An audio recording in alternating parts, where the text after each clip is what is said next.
आज हम बात करते हैं आपके सामने कि सेंटर ऑफ मास और सेंटर ऑफ ग्रेविटी में क्या अंतर है। Students, centre of mass body का वो पॉइंट होता है जहां पर पूरी बॉडी का मास जो है हम ये ज्यूम कर लेते हैं कि कंसंट्रेट हो गया है। तो जिस पॉइंट पर पूरी बॉडी का होल मास कंसंट्रेट हो गया है वो एक इमेजिनरी पॉइंट जहाँ एज्यूम ही करते हैं हम, उस पॉइंट को बोलते हैं सेंटर ऑफ मास।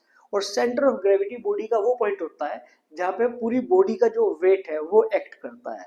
तो इसमें क्या ध्यान रखना है, ये बॉडी के ये मास पे डिपेंड करता है, मास डिस्ट्रीब्यूशन पर। और ये मास डिस्ट्रीब्यूशन के साथ साथ ग्रेविटेशनल फील्ड पे डिपेंड करता है। जहां ग्रेविटी की बात नहीं हो रही है तो वहां सेंटर ऑफ ग्रेविटी जैसा कोई पॉइंट भी नहीं है। क्लियर। और अगर हम ये बोले कि सेंटर ऑफ मास और सेंटर ऑफ ग्रेविटी सेम ही है तो इसका मतलब ये हो जाएगा कि वहां पर ग्रेविटी की वैल्यू क्या है, सेम है। अगर ग्रेविटी की वैल्यू डिफर करती है तो सेंटर ऑफ मास और सेंटर ऑफ ग्रेविटी दोनों अलग अलग पॉइंट होंगे। राइट। सेंटर ऑफ मास काम में आता है बॉडी की मोशन को डिस्क्राइब करने के लिए, और सेंटर ऑफ ग्रेविटी जो काम में आता है बॉडी की स्टेबिलिटी को डिस्क्राइब करने के लिए। क्लियर। तो centre of mass purely geometrical चीज है, उसका लेना देना जो है बॉडी की ज्योमेट्री से है, बॉडी की शेप से है। आप यूनिवर्स में कहीं भी चले जाओ सेंटर ऑफ मास नहीं बदलेगा। लेकिन अगर आप यूनिवर्स में अलग अलग जगह जाएंगे तो आपको अच्छे से पता है जी की वैल्यू चेंज होती रहती है, इवन वो तो अर्थ पे ही चेंज हो जाती है। तो अगर जी की वैल्यू बदलेगी तो सेंटर ऑफ ग्रेविटी भी बदलेगा।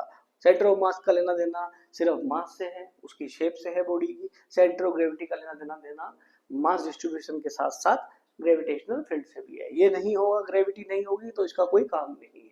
इससे बॉडी की हम स्टेबिलिटी डिसाइड करते हैं। जो आपने देखा होगा ना, जो पंचिंग पेंगुइन आती है, पंचिंग डॉल आती है, जिसको हम रोली पोली भी बोलते हैं, तो उसमें क्या करते हैं, उसको मुक्का मारते हैं, वो उठ करके फिर खड़ी हो जाती है।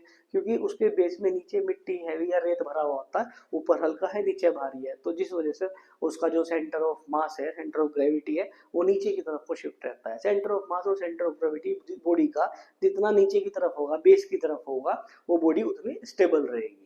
तो इसीलिए हम जो है, जो हैवी स्ट्रक्चर होती है, बड़ी बड़ी कंस्ट्रक्शन करते हैं, तो उसमें ये मेक श्योर कर लेते हैं उसका जो बेस है वो बिल्डिंग नीचे से हैवी होगी। जितना नीचे वो हैवी होगी उतना उसका सेंटर ऑफ मास और सेंटर ऑफ ग्रेविटी नीचे की तरफ शिफ्ट होगा, और बॉडी जो आपकी स्ट्रक्चर है, बिल्डिंग है, वो उतनी स्टेबल रहेगी।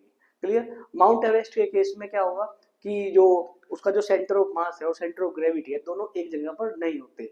उसका जो सेंटर ऑफ ग्रेविटी है वो थोड़ा सा नीचे की तरफ को शिफ्ट होता है, क्योंकि माउंट एवरेस्ट की हाइट बहुत ज्यादा है। उसकी जो बेस है वहां पे ग्रेविटी की वैल्यू कुछ और होगी, जो टिप पे होगी कम होगी, क्योंकि जैसे जैसे ऊपर जाते हैं जी की वैल्यू क्या होती है, डिक्रीज होती है। तो इसलिए उसका जो सेंटर ऑफ ग्रेविटी है वो सेंटर ऑफ मास से थोड़ा सा नीचे होता है, और यही कारण है माउंट एवरेस्ट इतना ऊंचा होने के बाद भी स्टेबल है।